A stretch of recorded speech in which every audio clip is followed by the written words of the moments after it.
ಅದನ್ನ ಇವಾಗ ಕಾಂಗ್ರೆಸ್ ಹೈಕಮಾಂಡ್ ಕೂಡ ಒಪ್ಕೊಂಡಿದ್ದಾರೆ. ಮತ್ತೆ ಏನು ಅವರ ಸಚಿವ ಸಂಪುಟದಲ್ಲೇ ಏನು ಅದಕ್ಕೆ ವಿರೋಧ ಇತ್ತು ಅದನ್ನು ಕೂಡ ಒಪ್ಕೊಂಡಿದ್ದಾರೆ. ಒಳ್ಳೆಯದು. ಆದರೆ ಈಗ ಕೇಂದ್ರ ಸರ್ಕಾರ ಈಗಾಗಲೇ ನಿರ್ಧಾರವನ್ನು ತಗೊಂಡಿದ್ದಾರೆ. ನಾವೇ ಇದು ಏನು ಜಾತಿ ಗಣತಿಯನ್ನು, ಜನಗಣತಿಯ ಜೊತೆಗೆ ಜಾತಿ ಗಣತಿಯನ್ನು ನಾವು ಮಾಡ್ತೀವಿ ಅಂತ ಅವರಾಗಲೇ ಒಂದು ನಿರ್ಧಾರ ಮಾಡಿದ್ದಾರೆ. ಈ ಹಿನ್ನೆಲೆಯಲ್ಲಿ ಆಗಲೇ 165.51 ಕೋಟಿ ರೂಪಾಯಿಯನ್ನು ಏನು ವೇಸ್ಟ್ ಮಾಡಿದ್ದಾರೆ, ಪುನಃ ಆ ಪ್ರಕ್ರಿಯೆಯನ್ನು ನಡೆಸೋದು ಅದು ಇವಾಗ ಅದು ಇನ್ನು ಬಹುಶಃ ಇನ್ನೂ ಹೆಚ್ಚು ಒಂದು ಕಾಸ್ಟ್ನಲ್ಲಿ ಮಾಡಬೇಕಾಗಿರೋ ದೃಷ್ಟಿಯಲ್ಲಿ ಈ ಪ್ರಕ್ರಿಯೆ ಮಾಡೋ ಅವಶ್ಯಕತೆ ಇಲ್ಲ ಅಂತ ನಾವು ಇಲ್ಲಿ ನಿಮ್ಮ ಮೂಲಕ ನಮ್ಮ ಕರ್ನಾಟಕದ ಸಮಸ್ಯೆ ಜನತೆಗೆ ಹೇಳಲಿಕ್ಕೆ ಇಷ್ಟಪಡ್ತೀವಿ. ಈ ಪ್ರಕ್ರಿಯೆ ಪುನಃ ಮಾಡೋ ಅವಶ್ಯಕತೆ ಇಲ್ಲ.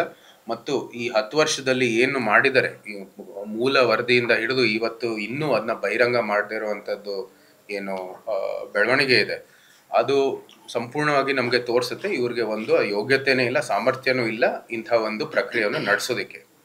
2-3 ರಾಜ್ಯ ಆಗಲೇ ಈ ಪ್ರಕ್ರಿಯೆಯನ್ನು ನಡೆಸಿದರೆ 1 ವರ್ಷದಲ್ಲೇ ಸಂಪೂರ್ಣವಾಗಿ ಪ್ರಕ್ರಿಯೆ ನಡೆಸಿ ನಂತರ ಇದು ಅದರ ಮಾನದಂಡದ ಮೇಲೆ ಬಹುಶಃ ನೀತಿ ನಿಯಮಗಳನ್ನು ರೂಪಿಸುವುದಕ್ಕಾಗಿಯೂ ಕೂಡ ಒಂದು ಹೆಜ್ಜೆಯನ್ನು ಇಟ್ಟಿದ್ದಾರೆ.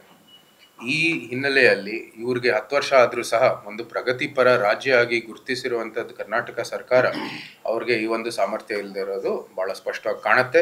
ಕೇಂದ್ರ ಸರ್ಕಾರ ಈ ಒಂದು ಪ್ರಕ್ರಿಯೆಯನ್ನು ಮುಂದುವರಿತಾ ಇರೋ ಸಂದರ್ಭದಲ್ಲಿ ಇವ್ರು ಏನು ಮಾಡೋ ಅವಶ್ಯಕತೆ ಇಲ್ಲ ಅಂತ ನಿಮ್ಮ ಮೂಲಕ ಹೇಳಕ್ಕೆ ಇಷ್ಟಪಡ್ತೀನಿ.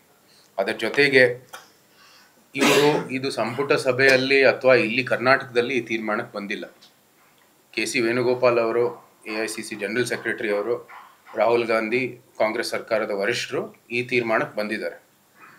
ಇಬ್ರು ಕೂಡ ಕಾಂಗ್ರೆಸ್ ಹೈಕಮಾಂಡಿನ ವರಿಷ್ಠರು, ಅದು ನಿಜ. ಆದರೆ ಕರ್ನಾಟಕ ಜನತೆ ಅವ್ರನ್ನ ಆಯ್ಕೆ ಮಾಡಿಲ್ಲ. ಬಹಳ ಸ್ಪಷ್ಟವಾಗಿ ನಮ್ಮ ಮತ ಈ ಕಾಂಗ್ರೆಸ್ ಸರ್ಕಾರಕ್ಕೆ ಅಧಿಕಾರವನ್ನು ಕೊಟ್ಟಿದ್ದಾರೆ.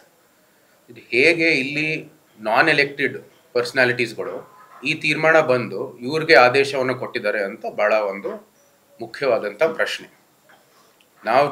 ನಮ್ಮ ಚುನಾಯಿತ ಪ್ರತಿನಿಧಿಗಳು, ಇವತ್ತಿನ ಮುಖ್ಯಮಂತ್ರಿಗಳು, ಉಪಮುಖ್ಯಮಂತ್ರಿಗಳು ಮತ್ತು ಅವರ ಸಚಿವ ಸಂಪುಟ, ಅದಕ್ಕೆ ಒಂದು ಮರ್ಯಾದೆ ಇಲ್ಲದೆ ಇರುವಂಥದ್ದು ಬೆಳವಣಿಗೆಯನ್ನು ಕೂಡ ನಾವು ನೋಡ್ತಾ ಇದ್ದೀವಿ. KC ವೇಣುಗೋಪಾಲ್ ಅವರು ಮತ್ತು ರಾಹುಲ್ ಗಾಂಧಿ ಸರ್ಕಾರವನ್ನು ನಡೆಸ್ತಾ ಇದ್ದಾರೋ ಇಲ್ವೋ ಅಂತಲೂ ಕೂಡ ಈ ಸಂದರ್ಭದಲ್ಲಿ ನಾವು ಪ್ರಶ್ನೆ ಮಾಡೋಕ್ಕೆ ಇಷ್ಟಪಡ್ತೀನಿ.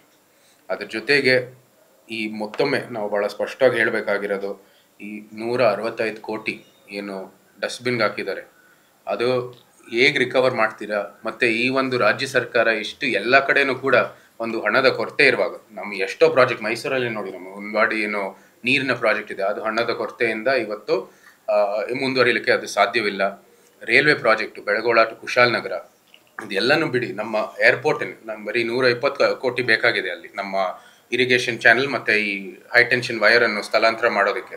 ಅದನ್ನು ಇದ್ರ ಒಳಗಡೆನೆ ಕೊಡ್ಬೋದಾಗಿತ್ತು. ಆದರೆ ಇಂಥ ಒಂದು ಪ್ರಕ್ರಿಯೆ ನಡೆಸಿ 10 ವರ್ಷನೂ ಕೂಡ ಯಾರಿಗೂ ನ್ಯಾಯ ಕೊಡದೇ ಇರೋವಂಥದ್ದು ಕೆಲಸ ಮಾಡಿದ್ದಾರೆ.